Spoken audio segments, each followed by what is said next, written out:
Hey everyone, how are you? My name is Stephen Morris. I'm the Senior Vice President of Partner Relations with Bryte Payment Solutions. And today we are actually doing a quick expose on a business moment, help wanted in the hospitality industry.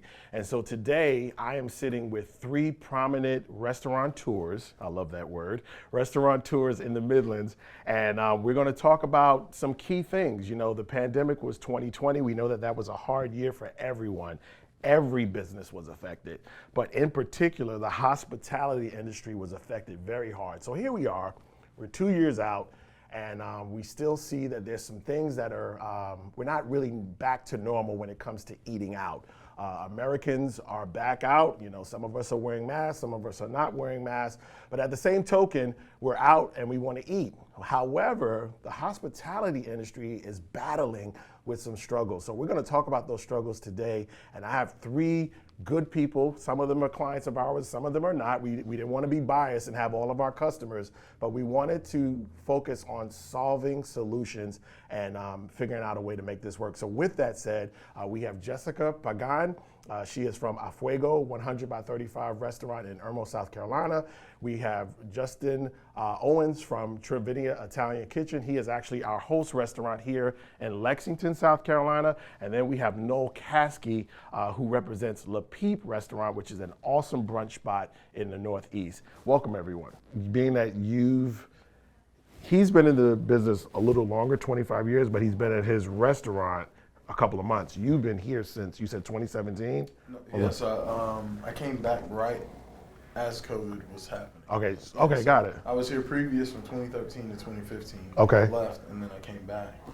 And it's completely different employee-wise. Okay, so let's tap into that. I want all three of you to answer that. We're gonna talk about employee morale and culture before COVID and now. And I'm gonna start with you. Then I'm gonna come to you, and then I'm gonna come to you. So Justin, then Noel, and then Jessica. This is probably the biggest difference. There were lifers, what we call lifers. Mm-hmm.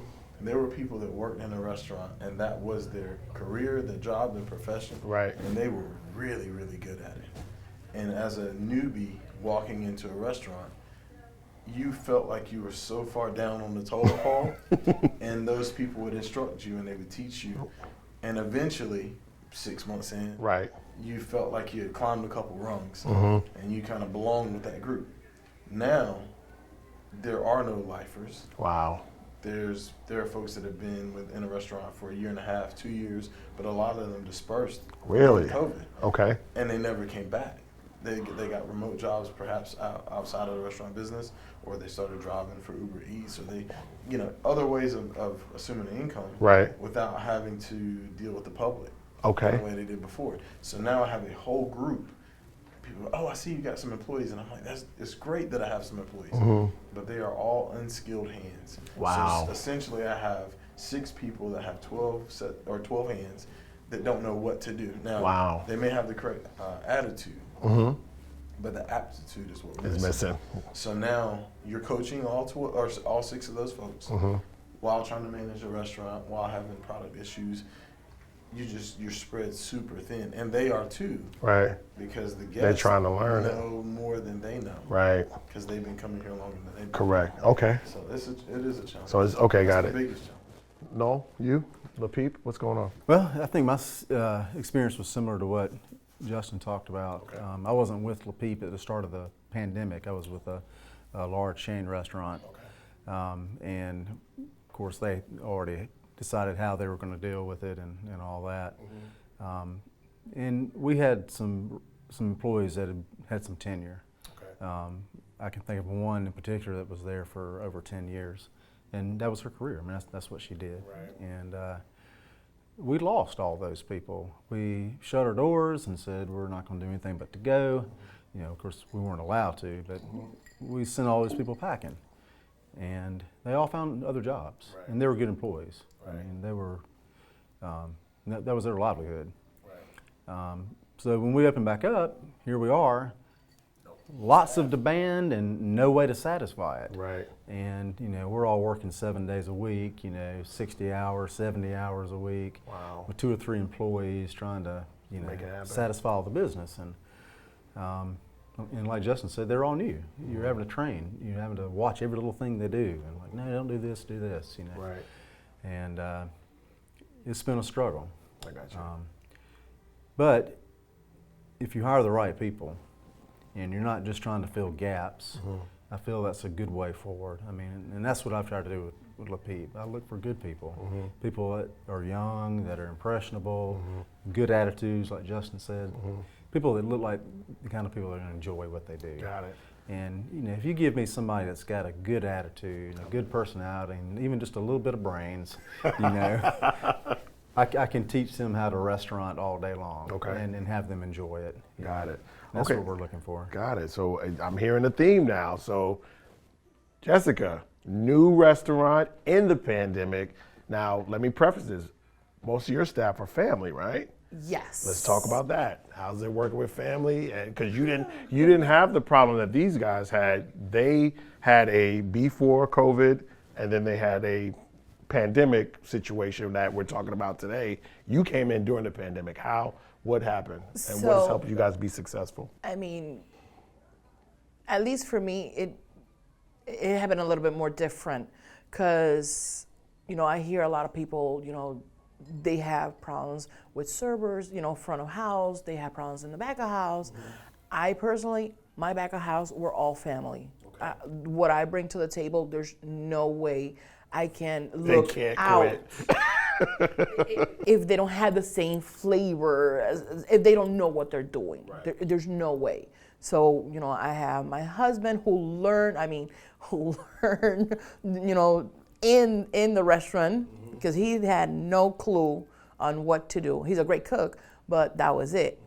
I have my cousins, I have mother-in-law, I have a niece, everybody. My daughter have learned, my son have learned, but when it comes to those days that we're busy having one or two servers, that have been the issue. That had a huge issue because you have restaurants, great restaurants with no names that of course they know they're full all the time. So you have somebody who walks in and says, okay, you're looking for someone, but at the same time, am I gonna be able to make the same amount of money that I will do in Trevinias or LaPeep? Right.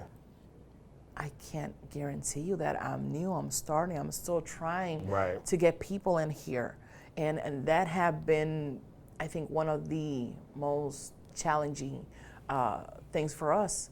You know, I did mention we had this amazing server, great employee, but she was in between me and another restaurant, and she will, I will make my schedule around theirs, and still I will get calls off because she was needed on this other place, and she'd rather be there than at my restaurant. I can't blame her. I can't get mad at her. I know she has bills, but at the same time, I'm the one here without someone who Right, wants I'm to. short staffed. Yes. Okay. So you two, how do we get the lifers back? Do you think is that a possibility, or they're gone, they're like gone with the wind? It's like was that just a season in the moment? It's like, okay, hey, I don't think they're coming back. We just gotta train some new lifers, because like I always said, and I said this at the beginning, America wants to eat, but how do we get over this? You know, I get it, wait times are gonna happen, but usually wait times happen because, you know, you may have more customers than you got tables at the moment. But I'm going into restaurants now, tables are empty, but the reason is because we don't have the service. Do you guys think we'll ever get back to that point? And if so, how? If we do, I think it's going to be an extended period of time.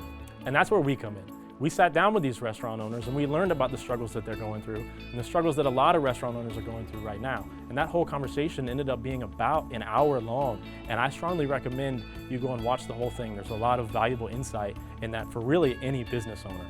And after we sat down with these restaurant owners, our marketing team went out and made promotional videos for each one of them in an effort to show how great each one of their cultures are, and in an effort to show why they're a great place to work and grow for anyone out there that's looking for a great place of employment. If all goes well, these restaurant owners will be seeing an influx of qualified and eager applicants coming in the next few weeks. If you've been experiencing similar issues with your business, give us a call. We'd love to hear from you.